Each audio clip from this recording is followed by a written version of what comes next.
ঠাকুর বলেছেন তিনি অনন্ত, পথ ও অনন্ত, অনন্ত মত, অনন্ত পথ। আমায় সব ধর্ম একবার করে নিতে হয়েছিল। হিন্দু, মুসলমান, খ্রিস্টান, আবার শাক্ত, বৈষ্ণব, ব্রাহ্ম, বেদান্ত, এই সব পথ দিয়ে আসতে হয়েছে। ঠাকুর দেখেছেন সেই এক ঈশ্বর। তাই উনি বললেন তার কাছে সকলে আসছে ভিন্ন ভিন্ন পথ দিয়ে, কিন্তু জোর করে ধরে থাকতে হয়। এতে খানিকটা পা, ওতে খানিকটা পা, এইভাবে দিলে হবে না। দেশাদেশির দরকার নাই। যত মত তত পথ। সকল ধর্মই সত্য, ধর্ম কিন্তু ঈশ্বর নয়। ভিন্ন ভিন্ন মত আশ্রয় করে ঈশ্বরের কাছে যাওয়া যায়। যেমনই কালীবাড়ি আসতে হলে কেউ নৌকায়, কেউ গাড়িতে, কেউ বা হেঁটে আসে। ভিন্ন নদী সব নানা দিক দিয়ে আসে, কিন্তু সব নদী সমুদ্রে গিয়ে পড়ে। সেখানে সব এক। আন্তরিক হলে সব ধর্মের ভেতর দিয়েই তাকে পাওয়া যায়। বৈষ্ণব, শাক্ত, বেদান্তবাদী, ব্রহ্মজ্ঞানী, শৈব, মুসলমান, খ্রিস্টান, এরা সকলেই আন্তরিক হলে পাবে। যেমন জল, ওয়াটার, পানি। এক পুকুরে ৩-৪ ঘাট। এক ঘাটে হিন্দুরা জল খায়, তাকে বলে জল। আর এক ঘাটে মুসলমানরা জল খায়, তাকে বলে পানি। আর এক ঘাটে ইংরেজরা জল খায়, তাকে বলে ওয়াটার। তিনি এক, কেবল নামে তফাৎ। তাকে কেউ বলেছে আল্লাহ, কেউ গড, কেউ ভগবান, কেউ বলছে ব্রহ্ম, কেউ বলছে কালী, কেউ বলছে রাম, হরি, যিশু, দুর্গা, কত নাম তার।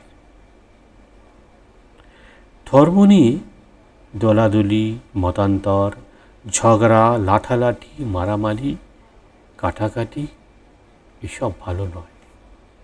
যেমন গ্যাসের আলো, বর্তমান ইলেকট্রিকের আলো এক স্থান থেকে এসে সব জায়গায় ছড়িয়ে পড়েছে। ঠিক সেই রকম দেশের নানা জাতের ধার্মিক লোক সেই এক ভগবান হতে আসছে। ছাদের উপর উঠলে মই, বাঁশ, সিঁড়ি ইত্যাদি নানা উপায় দিয়ে ওঠা যায়। তেমনি এক ঈশ্বরের কাছে যাবার অনেক উপায় আছে। প্রত্যেক ধর্মই এক একটি উপায় মাত্র। ঈশ্বর এক, তার অনন্ত নাম, অনন্ত ভাব। যার যে নামে ও যে ভাবে ডাকতে ভালো লাগে, সে সেই নামে সেইভাবে ডাকলেই দেখা পাওয়া যায়। যাদের সংকীর্ণ ভাব, তারাই অন্যের ধর্মকে নিন্দা করে ও অপর ধর্মকে, নিজের ধর্মকে শ্রেষ্ঠ বলে দল পাকায়। আর যারা ঈশ্বর অনুরাগী, কেবল সাধন ভজন করতে থাকে, তাদের ভেতর কোনো রূপ দলাদলি থাকে না। যেমন পুষ্করিণী বা গড়ে ডোবায় দল জন্মায়, নদীতে কখনো জন্মায় না।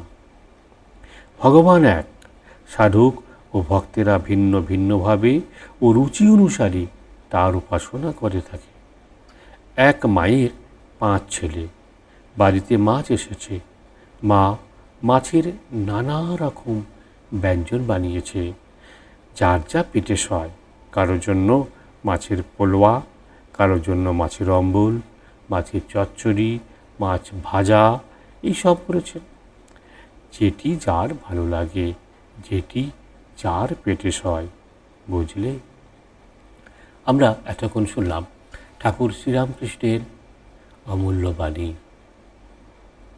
আজকের এই কঠিন সময়ে আমাদের মনে হয় ঠাকুরের বাণী আমাদের আরও বেশি করে উপলব্ধি করতে হবে। আমাদের ধর্ম সমন্বয় গড়ে তুলতে হবে, সাম্প্রদায়িকতা নয়। এক ধর্মের সঙ্গে আর এক ধর্মের মতান্তর নয়, বরঞ্চ মত বিনিময়, সমন্বয় করে আমাদের সুন্দর পৃথিবী গড়ে তুলতে হবে।